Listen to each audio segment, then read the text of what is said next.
Kadari kalang iku kaya mengkono-mengkono nurono kitab-kitab. Wakadari kae misli inzal kutub. Ayo wakadari kal inzal lang kaya mengkono-mengkono nurono kitab-kitab samawi. Anjalna nurono ingsun ing Quran. Ayo Quran tegese nurono ingsun ing Quran tak turono hukman hale merupakan keputusan hukum atau aturan hukum. Arabian kang berbahasa Arab, Arabian kang nganggo lugat Arab. Hukman halir hukum, aturan hukum Arabian kang nganggo bahasa Arab. Bilugatil Arabi kelawan lugat Arab. Tahkum kang gawe keputusan sira bihi kelawan Quran. Kowe gawe keputusan benanati antarane manusia. Walaihi kabeh salam nalikane anut sira Muhammad. Ahwa arum piro-piro gowo nesune kufar. Ayo kufari tegese piro-piro wong kafir. Pima ing dalem perkara ya ora kang ajak-ajak sapa kufar ka ing sira ilahi marima. Min latihin saking agamane kufar. Fardun ing dalem parilane utawa pengandeane. Andai kan kowe nuruti wong kafir iku badha madar. Tahu saya yang terkau pemaka istironal ini sambil pengertian atau pengetahuan kita kiti kelantar kita. Malah kau orang itu kecuali sirah Muhammad bin Awal sambil ngomong. Mewaliin utawi wong kang nulungi. Utai ini dari jatuh dari dah. Enak sih dan kecil wong sing nulungi walau tentang orang wong sing jodoh.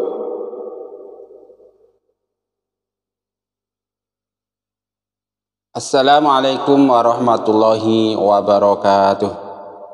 A'udzu billahi minasyaitonir rajim. Bismillahirrahmanirrahim. Alhamdulillahirabbil alamin. Allahumma shalli wa sallim ala sayyidina Muhammad wa ala ali sayyidina Muhammad amma ba'du. Kaum muslimin rahimakumullah, mari kita sama-sama belajar melanjutkan kitab tafsir Jalalain surat Ar-Ra'd ayat nomor 37. Nah, di sini kita akan sama-sama belajar tafsirnya Gus Baha, Ki Haji Bahauddin Nur Salim.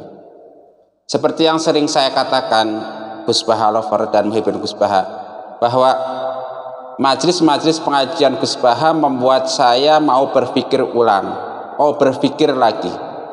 Termasuk ketika saya mendengarkan pengajian tafsir Jalalain Gus Baha pada surat Ar-Ra'd ayat nomor 37 ini. Beliau menyodorkan satu model pemahaman yang kompromistis, artinya mengkompromikan hukum-hukum positif dengan hukum Islam, mengkompromikan antara kebijakan institusi negara dengan kebijakan institusi Islam. Ini yang menarik. Artinya apa? Dengan cara pandang tafsir seperti ini, seseorang akan menjadi moderat, akan selalu bekerja sama bergandengan dengan institusi negara. Tetapi dengan pemahaman yang sebaliknya, maka seorang muslim kemudian akan menjadi radik, kira-kira begitu. Nah, itu bukan pemahaman kita, pemahaman sebagian teman-teman kita di Timur Tengah lah, gitu kan. Nah, kita mulai saja. Wa kadzalika anzalnahu hukman arabiyya wa la in tabata ahwa'ahum ba'da ma ja'aka minal ilmi ma laka minallahi min waliyyin wala waq.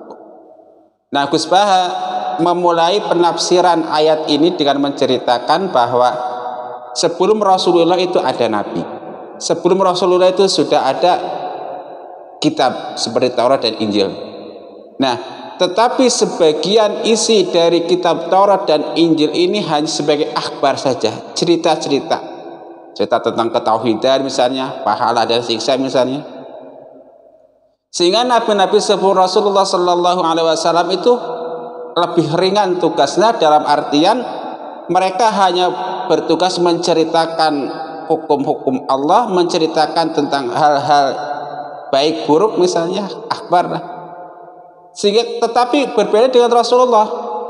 Ketika zaman Rasulullah diturunkan Al-Qur'an yang di dalamnya mengandung hukum. Nah, hukum ini harus diterapkan dalam dunia nyata, dan ketika menerapkan hukum ini akan timbul pro dan kontra. Nah, ini repotnya. Ada yang setuju, ada yang tidak setuju, bahkan ada yang membangkang.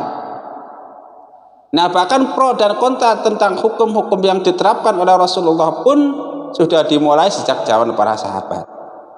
Para sahabat misalnya banyak mempertanyakan tentang hukum zina, tentang hukum potong tangan dan lain-lain. Kenapa demikian ya?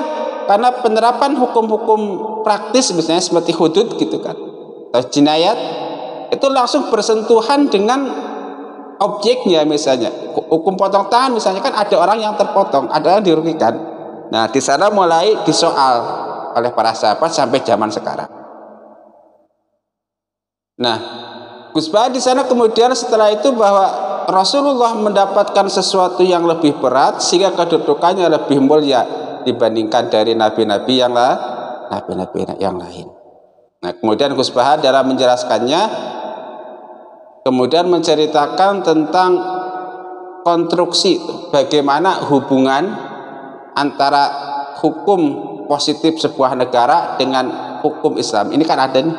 Nah, karena hukum Islam ini dulu waktu murni diterapkan oleh Rasulullah pun yang 100% Islam, hukum Islam murni misalnya gitu kan, sudah ada mulai penentangan, pembangkangan dan lain-lain. Nah, apalagi sekarang ketika hukum Islam itu mencoba diterapkan bergandengan dengan hukum sebuah negara. Lalu gimana? Nah, di sini menariknya itu ada kompromi. Nah, terus terang yang membuat saya pengen mikir itu dulu ketika sebelum saya dengar ceramah Gus Baha ini, telat istilahnya saya mikirnya, memaknai ayat wa man lam yahkum bima anzalallahu faulaika humul kafirun, Al-Maidah 44, terus faulaika humul zalimun, Al-Maidah 45, dan faulaika humus fasiqun, Al-Maidah 46. Itu kira-kira begini. Oh, ini santai aja nih. Ada 3 ayat. 1 kafir, 2 fasik, 3 zalim. Kan gitu. Nah,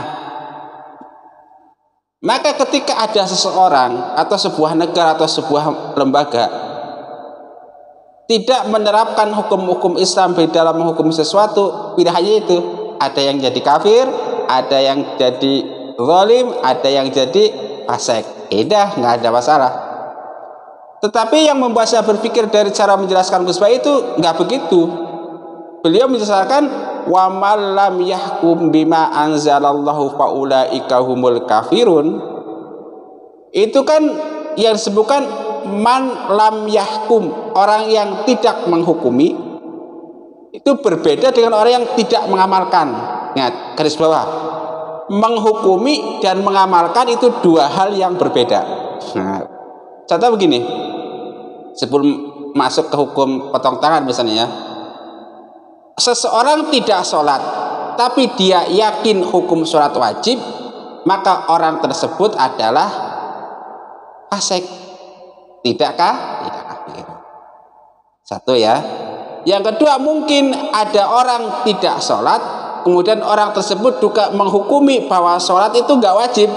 Nah, maka ini jadi 1, dia kena hukum karena tidak menghukumi, kedua karena tidak mengamalkan. Jadi 2, dia fasik iya, kafir juga iya. Tahu begitu? Jelas ya? Jadi permainan itu pada wa man lam yahkum. Ayatnya itu wa man lam yahkum, barang siapa yang tidak menghukumi, bukan wa man lam ya'mal. Jadi dengan kata lain bahwa ya, saya memang tidak bisa melaksanakan hukum potong tangan, tapi saya tetap menghukumi hukum potong tangan itu adalah hukum Islam. Ya, ada 2. Nah, kalau saya berkeyakinan bahwa memotong tangan dalam konteks orang pencuri itu bukan hukum Islam atau tidak harus dipotong, nah itu nanti bisa kafir. Tetapi kalau hanya ini nggak mampu melaksanakan hukum itu, nah bisa apa? Jadi begitulah cara pandang. Ada kompromi. Jadi komprominya itu bukan pada ayat ke-44, 45, 46 pilihannya Al-Maidah enggak, tapi dari 1 ayat saja cukup. Wa man lam yahkum, jadi ada penafsiran, ada lam yahkum, ada lam yakmal, kira-kira gitu. Nah, konteks kita orang-orang moderat di Indonesia itu mengamalkan yang lam yahkum dan lam yakmal. Sementara orang-orang yang bergaris keras istilahnya, pokoknya tetap lam yahkum, tetap berarti harus lam yahkum. Itu nggak ada istilah lam yahkum dan lam yakmal gitu. Itu ya, jadi jelas. Jadi dengan konsep cara tafsir seperti itu kita bisa menerapkan dalam semua hal sehingga saya jadi plong. Yang satu, yang kedua, waman lam yahkum. Nah, kata Gus Bae ini yang harus melaksanakan hukum-hukum seperti hukum potong tangan dan lain itu adalah bukan para kiai, tetapi adalah penguasa resmi. Jadi saya begini, hukum Islamnya benar. Orang yang berzina harus diranjam, orang yang mencuri harus dipotong tangan, dan hukum lain. Tetapi siapa eksekutornya, siapa pelaksanaannya? Zaman Rasul pun istilahnya kan lembaga yang resmi. Nah, kalau dalam konteks sekarang adalah negara. Jadi khitab ini jatuh kepada negara istilahnya. Jadi kiainya ya nggak dosa. Karena apa? Kiai nggak punya wewenang untuk melaksanakan hukum itu tadi, potong tangan, kisos atau qadzaf, zina dan lain-lain. Jadi kiai itu tugasnya hanya ya aja gini aja, ngomong aja terus ngubah hukum misalnya tuh begini begitu. Eksekutornya adalah itu satu poin. Yang kedua, dalam menjelaskan hukum ini, Gus Baha juga menceritakan kalau nggak salah itu kasus di negara Lebanon, di mana itu ada koalisi antara 3 paham besar, antara Islam Sunni, Islam Syiah, dan non Muslim kalau nggak salah. Islam Sunninya dia sebagai presiden, Islam Syiahnya kalau di Indonesia ketua parlemen lah. Kemudian yang lain itu ada di sekitar jajaran keamanan semacam panglima. Nah, di sini. Nah, kemudian hukum-hukum ini kan gimana ini? Mau diterapkan hukum Islam versi Sunni, nanti yang ketua parlemen Syiah itu kira-kira komplain. Mau diterapkan hukum Islam versi Sunnah versi Syiah, nanti ini yang non Muslim dan yang Sunni komplain. Jadi was bulat. Nah, akhirnya apa? Akhirnya negara punya keputusannya sendiri. Ulama dalam konteks ini mewakili hukum Islam punya keputusannya sendiri. Negara dalam konteks ini yaitu Sunni Syiah dan Muslim juga punya keputusan sendiri. Akhirnya apa? Ya udah jalan-jalan sendiri aja. Istilahnya tahu sama tahu dah, damai-damai aja kira-kira begitu. Nah, ya itu. Nah, terus juga Gus Baha menyinggung tentang sistem mut'ah gitu kan. Nah, sistem mut'ah antara Syiah dengan Ahlus Sunnah kan punya pemahaman sendiri. Menurut Syiah mut'ah nggak apa-apa, enak itu kalau gitu. Dan menurut Ahlus Sunnah, Syiah masalah itu nggak boleh. Nah, sehingga ada 2 persepsi. Menurut Syiah mut'ah adalah ya nikah, boleh. Menurut Ahlus Sunnah mut'ah itu adalah zina. Nah, ini kalau dia belum diterapkan sebagai hukum positif, sebagai hukum formal nggak masalah, jelas sendiri yang mut'ah sono yang mengharamkan. Tetapi ketika sudah diundangkan misalnya menjadi sebuah hukum positif, jadi masalah antara sudah jadi. Kira-kira itulah. Jadi yang saya ingin garis bawahi dari penjelasan Gus Baha yang panjang lebar tentang wa kadzalika anzalnahu hukman arabiyya dan seterusnya ini, ayat 37 dari surat Ar-Ra'd, yaitu bahwa ada kompromi antara negara dan institusi Islam, ada kompromi antara hukum positif dan hukum Islam. Nah, karena kompromi inilah kemudian negara dan Islam bisa hidup berdampingan dengan aman, dengan sejahtera, dengan bahagia gitu. Karena kompromi inilah kemudian nggak ada istilah dibentur-benturkan antara hukum Islam dan hukum positif, antara ulama dan umat. Itu pokoknya kita hidup di negara yang sama, jalan bareng dah, aman, nyantai kan begitu. Nah, tetapi sementara ada sebagian teman-teman kita yang masih punya pemahaman tidak kompromistis, garis keras, pokoknya enggak, hukum Islam harus ditegakkan, kalau enggak ditegakkan kafir. Nah, itu kita enggak anut paham itulah. Kita anut paham seperti yang kompromistis, moderat, sama seperti Gus Baha ini. Mudah-mudahan itu bermanfaat bagi kita sekalian. dan membuat kita selalu jadi muslim yang moderat, selalu ada pilihan-pilihan hukum positif yang membuat kita bisa hidup damai berdampingan. Nah, misalnya dalam konteks Indonesia, kita lihat konteks Indonesia pun begitu. Di sisi lain ada hukum negara sebagai hukum positif, pada sisi lain ada hukum Islam sebagai hukum yang kita yakini. Nah, kemudian di pemerintah sendiri, misalnya kalau kita lihat sekarang kan misalnya ada koalisi antara partai nasionalis dan religius. Kalau nasionalis kan sudah jelas partainya A, B, C. Yang religius ini kan ada di situ juga.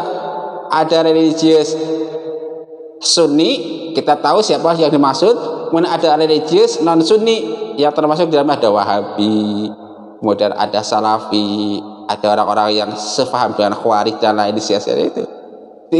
Istilahnya persaingan di dalam sebuah. Tapi alhamdulillah kita sebagai umat Islam di Indonesia punya pengalaman moderat selama sudah bisa dibilang ratusan tahun gitu ya, dan mudah-mudahan selanjutnya kita tetap hidup damai di negara kita bersama. Mudah-mudahan bermanfaat. Allahumma inni as'aluka ilman nafi'a wa rizqan thayyiba wa amalan mutaqabbala. Allahumma inni a'udzubika min ilmin la yanfa' wa amalin la yurfa' wa du'ain la yusma'. Allahumma aghnini bil ilmi wa zayyini bil hilmi wa akrimni bit taqwa wa jammilni bil afiyah. Allahumma inna nas'alukal huda wat tuqa wal afafa wal ghina. Rabbi shrah li sadri wa yassir li amri wahlul 'uqdatam min lisani yafqahu qawli. Rabbana taqabbal minna innaka antas samiul alim wa tub 'alaina innaka antat tawwabur rahim. Subhanakallahumma wa bihamdika asyhadu an la ilaha illa anta astaghfiruka wa atubu ilaik. Wa afa minkum. Wassalamu alaikum warahmatullahi wabarakatuh.